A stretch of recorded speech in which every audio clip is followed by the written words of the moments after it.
Hola, a lo largo de este año, una pregunta nos ha rondado a todos los que trabajamos temas estratégicos de seguridad y defensa y estudios de la guerra, y es ¿dónde están los aviones rusos?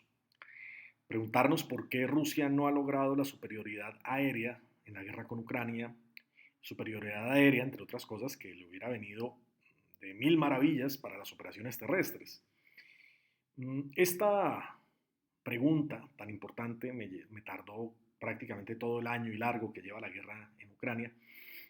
Y debo decir que al final, el impulso final que tuve para realizar este video fue un encuentro muy productivo, un conversatorio muy productivo que tuve hace unos días.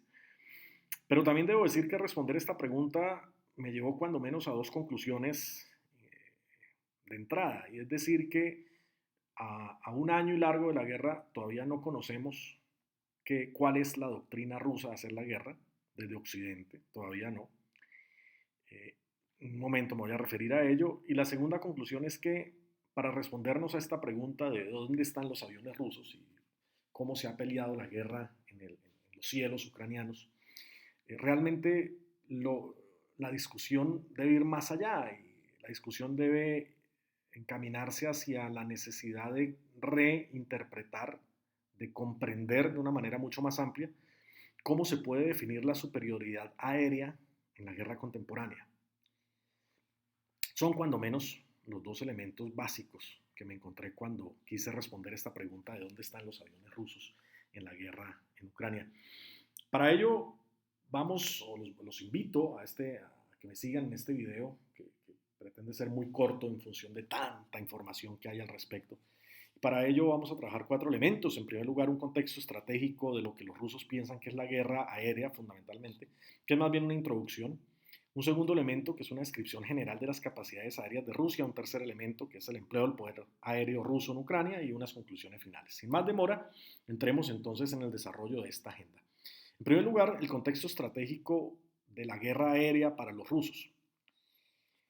Esta fue la pregunta guía que nos marcó el camino en este año, ¿no? ¿Qué motiva la idea que en la guerra de Ucrania no se han empleado con protagonismo aeronaves de superioridad estratégica, superioridad aérea? La respuesta es directa, sí se han empleado. Por lo tanto, es un error decir que no hubo protagonismo de los aviones rusos ni de los aviones ucranianos. Es un error decir que ya no se necesitan aviones en la guerra contemporánea. Es un error grande, craso, decir que no se necesitan aviones para defender a un país. Es un error craso decir que solamente con sistemas de defensa se puede garantizar la integridad territorial de un país. Es un craso error. Y es un craso error que parte, insisto, de un error y es decir que los aviones no han sido protagonistas en esta guerra. Sí lo han sido. Lo que pasa es que no han sido a la manera como nosotros desde Occidente pensamos que es la guerra aérea y mucho más de la forma como muchos neófitos piensan que es la guerra aérea. Muchas personas están pensando que la guerra aérea hoy es esto. Yo lo llamo el síndrome Top Gun. Muchos piensan que la guerra aérea actual es el combate aéreo cercano, es las maniobras que hacía Maverick, es enganchar al avión adversario que lo tengo a menos de 1 kilómetro con mi sistema de armas, es estar lo suficientemente cerca del avión adversario como para que le podamos tomar fotos obscenas al piloto adversario y llegar con ellas a nuestra base, como es esa famosa escena de Top Gun 1.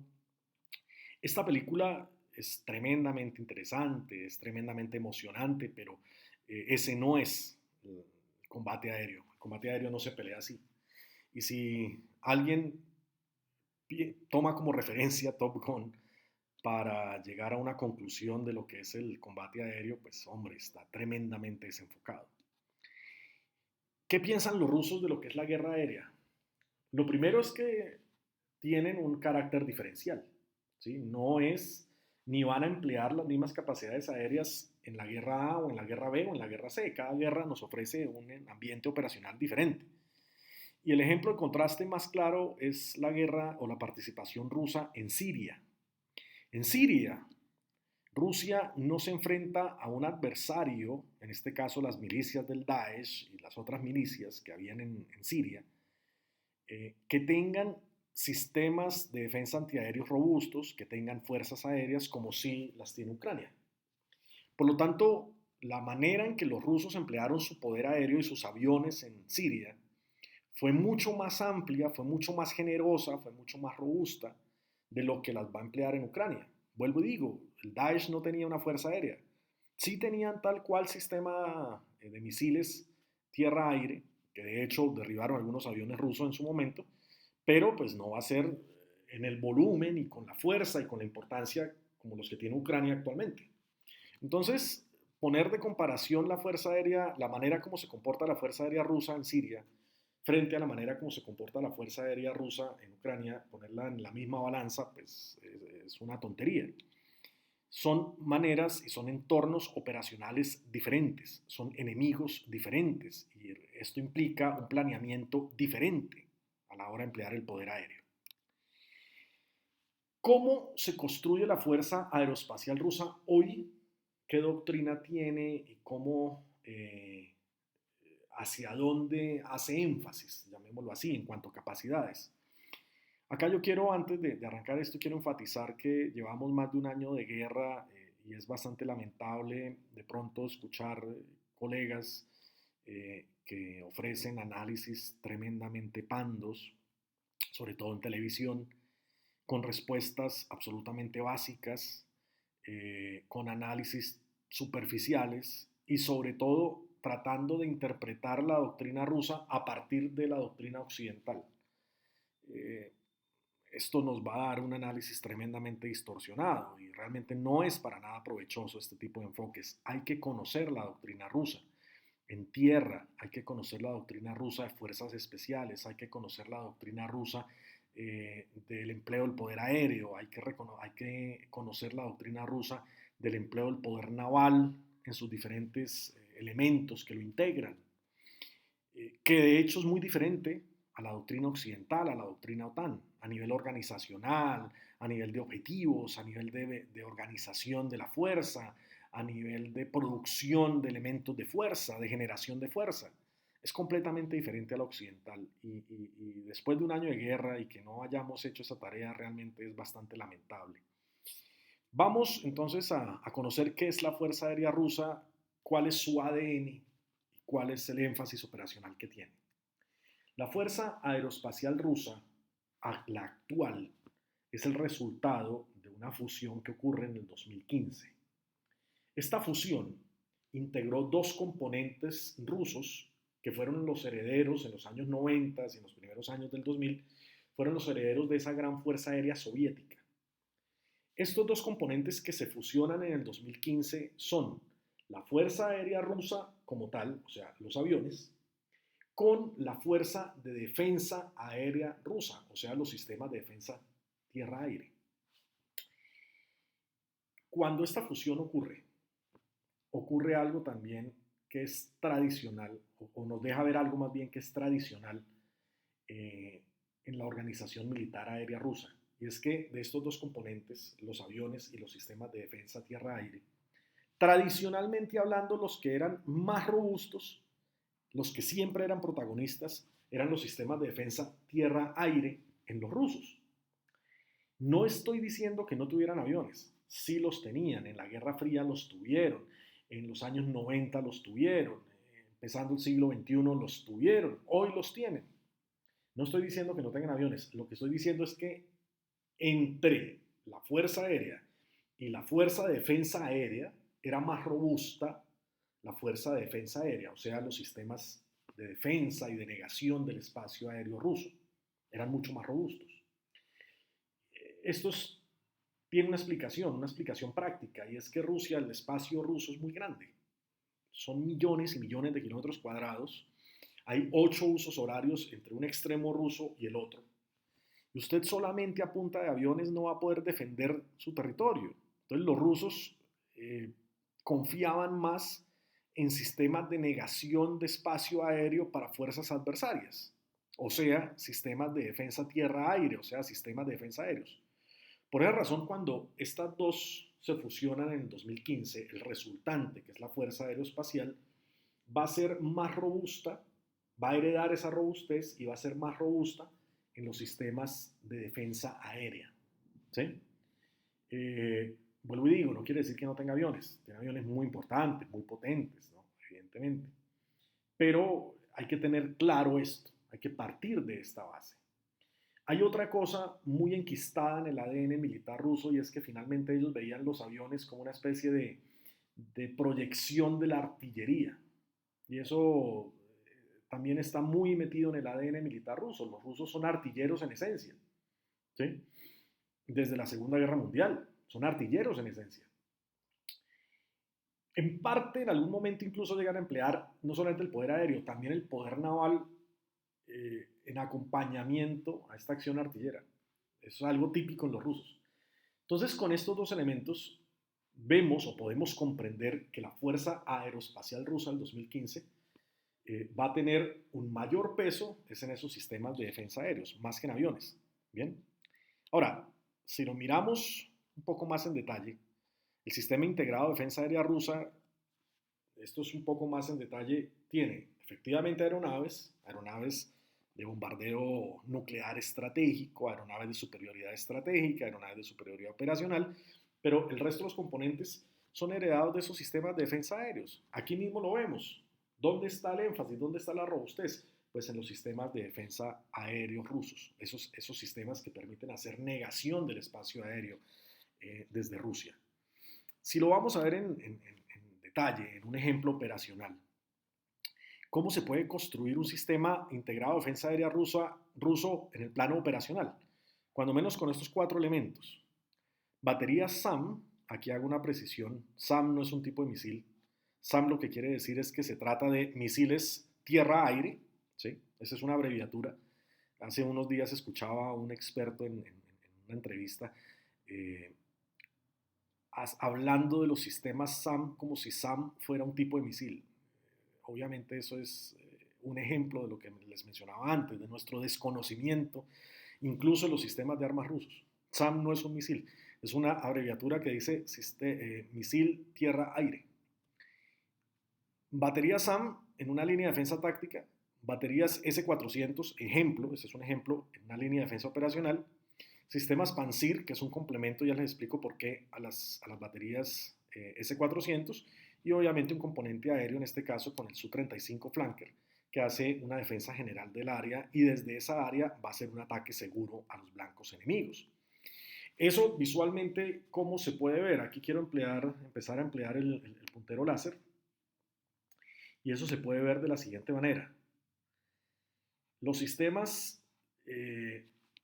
más inmediatos que iría a encontrar un adversario que atacara a un punto en Rusia serían misiles tierra-aire que ofrecen una protección limitada. Esto es la primera línea de defensa. La segunda ya serían los sistemas S-400 que obviamente tienen un rango de acción mucho más largo. Pero estos sistemas S-400, que son cuando menos 7 vehículos, incluyendo los de mando y control, necesitan un sistema que los cuide a ellos. Aquí aparece el sistema Panzir que les mencionaba hace un momento, que implicaría una protección, aquí lo vemos en una línea, a este sistema S-400, que este sistema S-400 iría a tener un alcance mucho más largo. Y como cuarto componente aparecería el avión, en este caso el flanker, con un rango de acción mucho más grande y que le ofrecería una cobertura a todo el sistema. Y no solamente le ofrecería una cobertura a todo el sistema, sino que este avioncito que vemos acá no tendría la necesidad de salirse de este domo de protección que le darían los sistemas tácticos de misiles tierra-aire, los sistemas S-400, el sistema Panzir, no tendría la necesidad de salirse de este domo de protección para desde allí hacer entrega de armas y dispararle a blancos previamente seleccionados, sean en aire o sean en tierra. ¿Sí? Esto es una especie de burbuja que se va moviendo todas simultáneamente. Este es un ejemplo, repito, este es un ejemplo de esto que estábamos viendo acá, un sistema integrado de defensa aérea rusa. Este es un ejemplo, no es que todos sean así, este es un ejemplo. Entonces, ¿qué necesidad tendría el piloto de este avión de salirse de este domo de protección? para ir a atacar a un blanco enemigo. No tendría sentido. Entonces, por esta razón, repito, las personas que están esperando ver combate aéreo cercano en Ucrania, ¿no? Ese tradicional dogfight al estilo del Barón Rojo en la Primera Guerra Mundial o al estilo de cualquier as de la Segunda Guerra Mundial o al estilo Top Gun, pues hombre, o están atrasados un poco en la comprensión de la guerra aérea o han visto muchas películas de Hollywood, pero la guerra aérea hoy, y menos desde la doctrina rusa, hoy no se pelea así. ¿Sí? No se pelea así. Aún así, a pesar de ello, sí, claro, ha habido pérdidas en aeronaves. Los sistemas S-400. Esos sistemas, como les decía, es un sistema completo de gestión de batalla. ¿Sí? Necesita cuando menos 7 vehículos. No es lo último que tiene Rusia. Rusia ya ha desarrollado sistemas S-500, pero aún así son tremendamente apetecidos en escenarios de defensa aérea y de negación de espacio aéreo. Ahora, en el corto plazo, eso también es un elemento a tener en cuenta, en el corto plazo Rusia tiene una serie de planes de fortalecimiento de sus capacidades aéreas. Inicialmente el plan lo habían trazado al 2024, muy seguramente por las sanciones no se va a completar, pero los rusos sí querían hacer un recambio de sus aviones. Sobre todo salir de mucho avión de los años 80 y 90 y tratar de concentrarse en aviones modernos. En su plan de construcción estaban hablando alrededor de 600 aviones modernos, sobre todo los de quinta generación. Pero a esto se sumaban dispositivos espaciales de uso militar, a esto se sumaba un recambio en su flota de helicópteros, a esto se sumaban sistemas de defensa aéreos S-400 y S-500, a este se sumaban sistemas de armas de defensa aérea tipo BTS, y a esto se sumaban obviamente sistemas de misiles Iskander-M. Ahora, ¿esto qué nos quiere decir? Que los rusos están en plena transformación, pleno recambio de su equipo aéreo, sobre todo de sus aviones. Todo esto van sumando cosas para poder llegar al punto central que es Ucrania. ¿Cuáles son los aviones más importantes, llamémoslo así, en las capacidades aéreas rusas actuales? El MiG-31, sus diferentes versiones, en la B, la BS, la BM. El Sukhoi 30, en sus dos versiones, el M2 Flanker y el M Flanker C, el M1 y el M2 Flanker. El Sukhoi 34 Fullback, el Sukhoi 35 Flanker. ¿Sí? Son los aviones más importantes de la Fuerza Aeroespacial Rusa hoy, sumado obviamente al Sukhoi T-50, que es su avión de quinta generación. ¿Cuáles son los aviones que han ido a pelear a Ucrania? Estos no han sido. A Ucrania han ido a pelear el Sukhoi 27, el MiG-29, el Sukhoi 24, el Sukhoi 25. Entonces, aquí es donde encaja lo del plan de transformación y de recambio de aeronaves. Rusia, ¿qué está enviando a Ucrania? Aviones viejos. Los han derribado, sí, casi 70, pero han derribado son aviones viejos, ya que de por sí Rusia iba a sacar de vida útil y de operación. Ahora, no estoy diciendo que esto a Rusia no le trae costos, claro que le trae costos, pero lo que estoy además diciendo es que no están los rusos sacando o exponiendo en Ucrania sus aviones más importantes. Evidentemente no.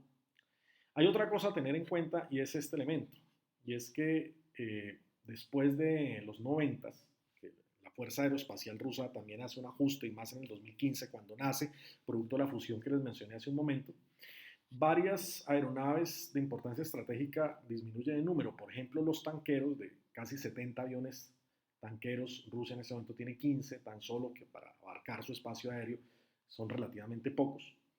Y aviones de defensa, de sistemas de alerta temprana, perdón, y de mando y control, están en pleno, en toda la mitad de su transformación. Aquí es donde más débiles están los rusos actualmente.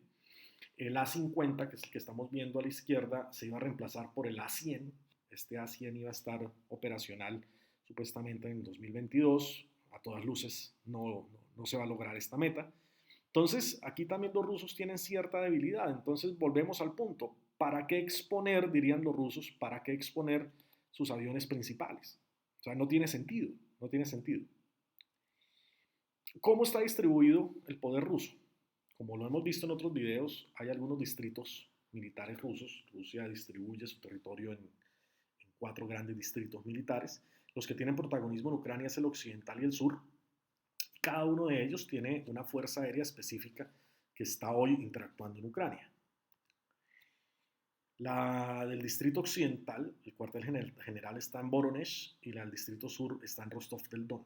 ¿Sí? Estos dos son los cuarteles generales, no quiere decir que sean las únicas pistas, hay muchas más pistas que los aviones rusos tienen a su disposición en suelo ruso y en Bielorrusia algunas, pero todas ellas le dan obviamente una dirección natural, una proyección natural a la región oriental de Ucrania, que es donde están operando hoy, eso lo vamos a ver en un momento.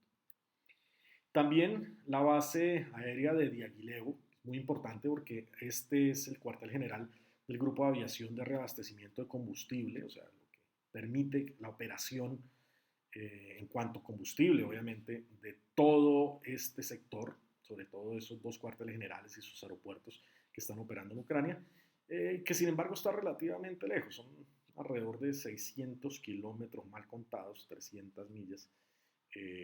No quiere decir que esté fuera de rango, pero pues obviamente genera algún pequeño ruido, alguna pequeña dificultad y menos, más aún teniendo tan pocos tanqueros para cubrir todo el territorio ruso. O sea, obviamente Rusia no va a dejar de cubrir los otros distritos militares por concentrarse solamente en el occidental y el sur y las operaciones en Ucrania. Obviamente no. Ahora, de aquí, ¿qué podemos decir? Uno, en cuanto a conclusiones preliminares, hay una herencia soviética de grandes fuerzas de defensa aérea. O sea, el énfasis ruso está, como lo dije hace un momento, en la defensa tierra-aire, hacer ejercicios de negación del espacio aéreo. En segundo lugar, los rusos están a mitad de un programa de modernización de su equipo aéreo de combate. Están enviando a Ucrania, son sus aviones más viejos. Y ha habido un empleo conservador de las aeronaves de superioridad rusa, sobre todo estas aeronaves están operando en la confianza y en la seguridad, en la protección que les da sus sistemas integrados de defensa aérea. Están atacando desde zonas seguras. Y esto es tal vez la conclusión preliminar más importante. ¿Para qué un avión ruso se va a exponer a volar en cielo ucraniano por fuera de su sistema de protección? ¿Sí? Ahora, ¿cómo ha sido el empleo en Ucrania?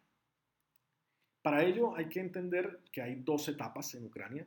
¿Sí? Una primera fase que va desde el día D, el día en el cual iniciaron las operaciones, en febrero del año pasado, hasta una reagrupación rusa que se hace en vista que no pueden tomar Kiev, tienen que hacer una pausa operacional y una reagrupación en el oriente y el suroriente ucraniano. Y la segunda etapa es desde ese momento hasta el fin del invierno del cruce 2022-2023. En la primera fase, esta matriz decisional fue muy importante porque no la voy a repasar, pero solamente voy a decir que la matriz decisional que llevó a Putin a tomar la decisión de entrar a la guerra era una matriz decisional que, si bien después se evidenció que había fallado, pero en su momento le daba los argumentos suficientes para suponer que la guerra iba a ser rápida, ¿no? Y que los rusos iban a derrotar a Ucrania muy rápidamente. Con todos estos elementos sumados, más estos de acá, cualquier analista le hubiera sugerido a Putin que era buena idea hacer la guerra en Ucrania y que la guerra iba a terminar muy rápido. Esta primera fase se concentra, como todos lo recordamos, en atacar Kiev y en atacar todo el oriente y el sur ucraniano. Pero el centro de gravedad para los rusos fue Kiev.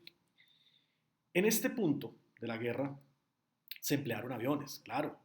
Estos son los sitios de las bases aéreas rusas, sobre todo las que operaban en suelo de Bielorrusia, que intervinieron en esta primera fase de la guerra. Sí se emplearon aviones.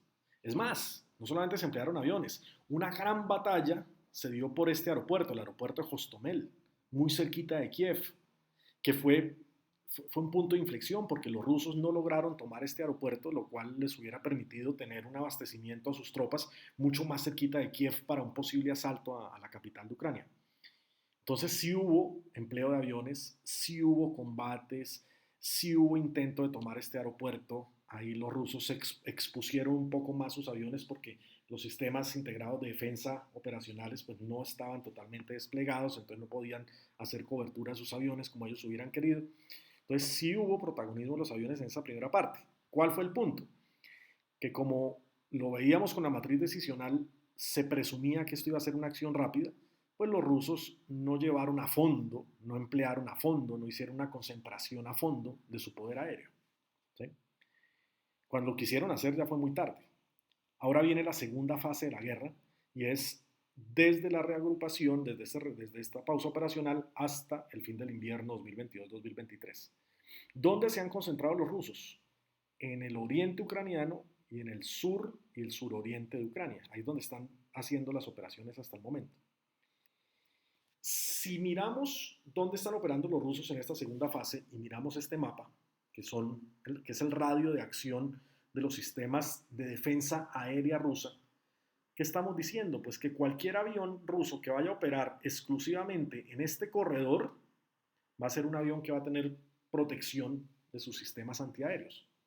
¿Qué haría un avión ruso? ¿Qué sentido tiene encontrar un avión ruso en este momento encima de Kiev? Nada, nada, es una locura.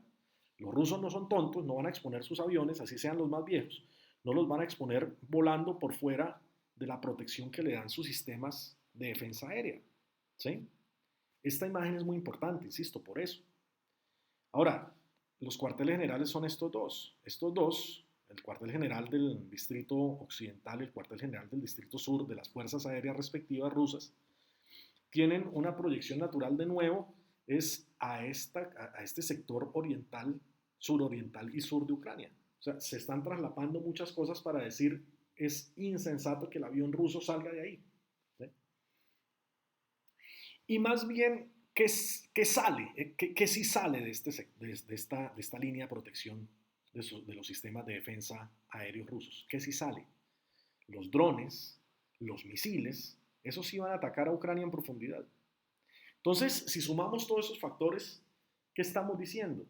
Que los rusos están empleando su poder aéreo en Ucrania como les dice el manual, como les dicta el manual.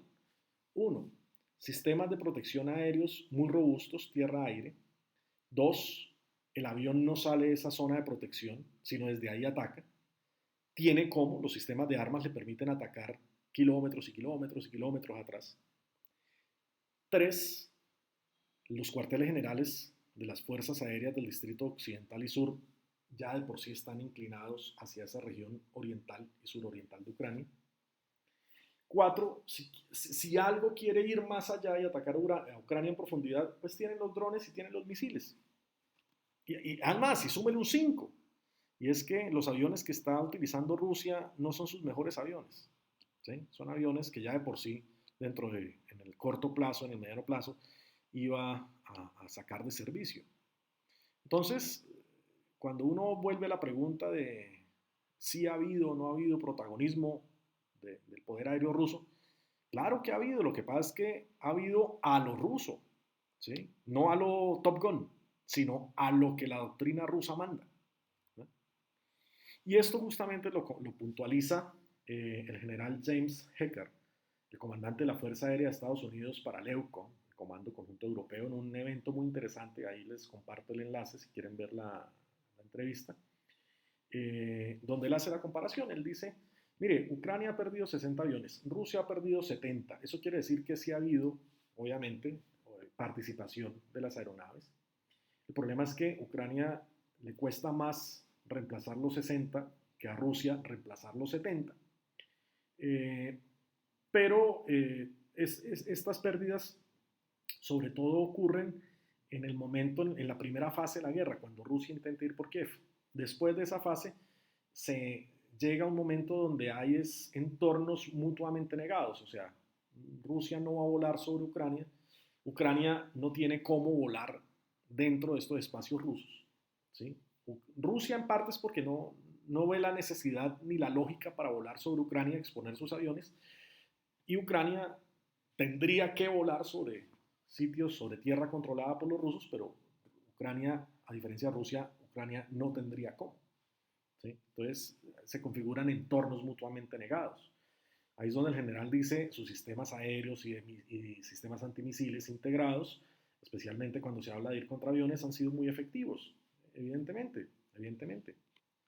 Ahora, el general continúa diciendo esto. las defensas aéreas rusas, ubicadas en Rusia, pero también en Bielorrusia, en parte de Ucrania ocupada, además son móviles. Entonces llevan estos domos de protección aérea en función de las necesidades de la Fuerza Aérea Rusa. Entonces, ¿para qué exponerse más allá de la cobertura de estos domos de protección aérea?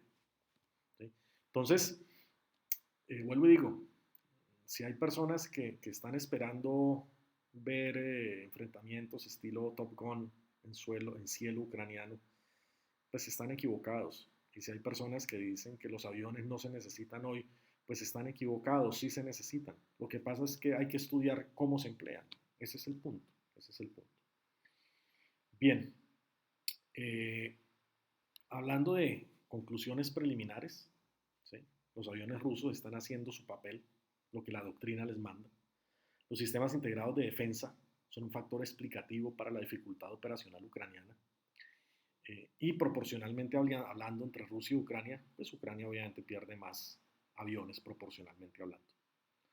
A nivel de conclusiones generales, la primera, ya la he mencionado, hay una mala comprensión de la doctrina rusa y del empleo de las aeronaves de superioridad por parte de Rusia. Nosotros no conocemos la doctrina rusa, lo cual es una pena. Segundo, las aeronaves de superioridad siguen siendo protagonistas. Ya lo mencioné. Decir lo contrario es un error. Tercera conclusión general. La doctrina rusa, el empleo del poder aéreo es muy diferente a la occidental. No conocemos doctrina rusa. Cuarta, el empleo del poder aéreo ruso según fases operacionales fue diferencial. En la primera fase fue un desacierto absoluto, en parte por el error inducido por esa matriz decisional que a la larga no fue real. Y en la segunda fase sí lo desarrollaron bien. Pero tal vez la más importante es la quinta conclusión, y es que ante una hipotética ofensiva ucraniana en los próximos días, Ucrania va a pedir y va a necesitar, y ya lo está haciendo, son aviones para tratar de romper estos domos de protección aérea que tienen los rusos. Son los ucranianos los que tienen la necesidad de ir más allá. Entonces, por eso es que vemos a Zelensky pidiendo F-16 y pidiendo aviones a los británicos y pidiendo aviones a los franceses. Acá, sin embargo, ya no hay una unanimidad en Occidente. No es lo mismo enviar munición a enviar aviones. ¿Sí? Un avión le cuesta mucho a un país. Y el Reino Unido puede, o Francia puede darle hasta tanques de capacidades mucho más altas de las que tenían los ucranianos. Y aún así con los tanques fue muy difícil hacer un consenso. Pero ir ahora a donar aviones, eso ya son palabras mayores. ¿Sí? Que un país renuncie a sus F-16 para trasladárselos a Ucrania, eso no es tan simple. Pero sería una manera, tal vez dirían en Occidente, de obligar a que Rusia también saque sus mejores aviones. No, no todo está dicho, pero es un escenario bien difícil, ¿no? Bien difícil. Puede ser que al final Occidente termine decantándose por enviar aviones un poco más baratos, como los Gripen, por ejemplo, que tienen unas prestaciones mucho más favorables en el contexto de la guerra y que pueden darle pelea a los aviones rusos, con tal que Rusia saque sus aviones de mejor calidad, ¿no? De esta manera que esto quiere decir que en una próxima fase de operaciones seguramente las aeronaves van a tener mayor protagonismo. Mm, Vamos a ver qué pasa. Vamos a ver qué pasa. Sobre todo en los próximos meses se avecina una nueva etapa. Se habla de una nueva ofensiva ucraniana. Vamos a ver cómo se configura con tanques, con nuevos tanques sobre el terreno como son los Leopard, pero también con este hipotético protagonismo de los aviones en el futuro mediato, cuando menos. Muchísimas gracias. Espero que este video haya sido de su interés, sobre todo nos haya permitido responder esta pregunta que nos rondaba de dónde estaban los aviones rusos. Muchísimas gracias.